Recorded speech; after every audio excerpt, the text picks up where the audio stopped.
¿Alguna vez te has encontrado con esas listas interminables de nombres de la Biblia y que tanto a veces nos aburren?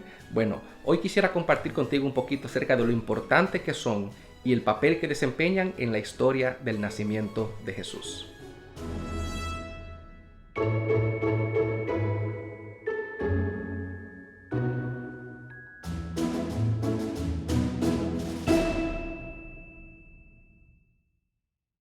Todos en algún momento hemos empezado a leer la Biblia y de verdad que se torna un poquito difícil la lectura de las escrituras cuando llegamos a esas listas interminables de nombres. Fulano engendró a fulano, sutano engendró a mengano y mengano engendró a perencejo. ¿Por qué están en la Biblia estas listas de nombres? Hoy y mañana quiero compartir contigo algunos detalles importantes de las dos listas de antepasados que encontramos en la historia de Jesús. Una está en el Evangelio de Mateo y la otra está en el Evangelio de Lucas. Para los orientales y para los antiguos, las genealogías eran de mucho valor y de mucha importancia. Una genealogía te decía el origen de una persona, te decía la estirpe social a la que tenía derecho esa persona, te rastreaba sus antepasados y por lo tanto su linaje y su origen. Así que no es de extrañar que tanto Mateo como Lucas, los únicos dos que cuentan el nacimiento de Jesús, nos hablen acerca de sus antepasados. De hecho, todavía hoy en día los orientales, cuando quieren crear un vínculo entre dos grupos de personas, suelen rastrear a ambos grupos hacia un ancestro en común. Así que cuando Mateo y Lucas nos cuentan quiénes fueron los antepasados de Jesús, es para darnos un mensaje que todavía hoy tiene relevancia. Comencemos con Mateo. Si tú te has fijado en Mateo capítulo 1, Mateo rastrea la genealogía de Jesús hasta Abraham. Comienza con Abraham, pasa por David, por Zorobabel y termina por supuesto en Jesús. ¿Por qué Mateo hace esto y qué nos quiere decir? Bueno, cuando Mateo rastrea el linaje de Jesús hasta Abraham, nos está diciendo que Jesús es el cumplimiento de la promesa que Dios le hizo a Abraham. ¿Cuál fue esa promesa? Génesis capítulo 12, versículo 3, dice que Dios le prometió a Abraham: en ti serán benditas todas las familias de la tierra. Así que cuando Mateo me dice a mí que Jesús es hijo de Abraham, me está diciendo que Jesús es el cumplimiento de esa promesa mediante la cual Dios bendeciría a todas las familias de la tierra. En el caso de David, por supuesto, David fue el rey por excelencia de Israel. Cuando pensamos en el reino de Israel, pensamos en David como su fundador. De hecho, Mateo en su evangelio presenta a Jesús varias veces como el hijo de David. Y al relacionar a Jesús como hijo de David, nos está diciendo que Jesús es el heredero al trono. Mateo presenta a Jesús como el rey de Israel, el rey que los judíos tanto habían esperado.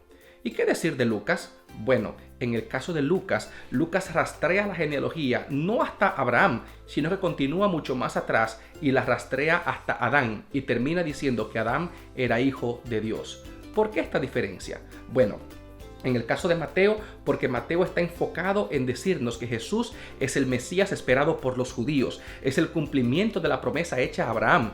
Pero Lucas, al llegar hasta Adán, nos está diciendo que Jesús no solamente es el Mesías de los judíos, Jesús es el Salvador esperado por toda la humanidad. La genealogía de Mateo conecta a Jesús con las profecías del Antiguo Testamento, pero la genealogía de Lucas lo conecta con la esperanza de nuestro mundo, con lo que nuestros antepasados, todas las naciones, siempre han esperado: un Salvador. Un segundo detalle de la genealogía, sobre todo la de Mateo, es que notamos una especie de selección que Dios hace a través de la historia. Por ejemplo, cuando habla acerca de Jacob, dice que Jacob engendró a Judá y a sus hermanos. Judá no era el primogénito, era el cuarto en línea. Sin embargo, él fue el escogido. En el caso de Judá, dice que Judá engendró de Tamar a Fares y Zera, con Z. En otro caso, por ejemplo, es en el caso de la deportación de Babilonia. Habla de Jeconías y de sus hermanos.